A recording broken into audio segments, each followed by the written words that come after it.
Les enveloppés arrivent du centre de tri postal au centre régional de dépistage néonatal et vont subir une phase préanalytique d'identification et de contrôle de conformité, une phase analytique de traitement des analyses et une phase post-analytique de validation et de diffusion des résultats.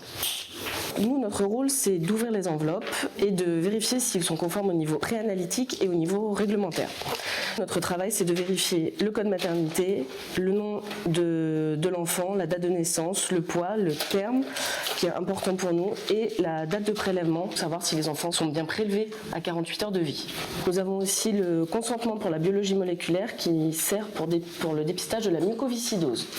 Nous avons aussi d'autres informations plus médicales en cas de perfusion d'acides aminés ou de surcharge iodée ou autres informations cliniques si les parents sont porteurs sains pour la mucoviscidose ou la drépanocytose.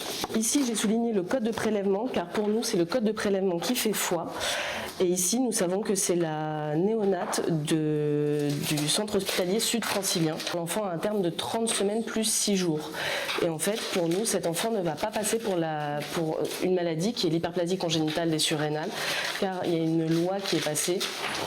On ne passe plus les enfants en dessous de 32 semaines. Alors en fait, ceci est un prélèvement non conforme au point de vue préanalytique pour nous, car d'un côté, le buvard semble bien rempli au niveau sang, sauf que quand on le retourne pour vérifier la qualité du buvard, on peut s'apercevoir qu'en fait, il n'y a pas assez de sang. Et pour nous, pour qu'un prélèvement soit considéré comme conforme, il faut qu'on puisse poinçonner dans une tache de sang complète. Donc ce prélèvement, nous allons le demander en prélèvement insuffisant auprès de la maternité pour que l'enfant soit reprélevé.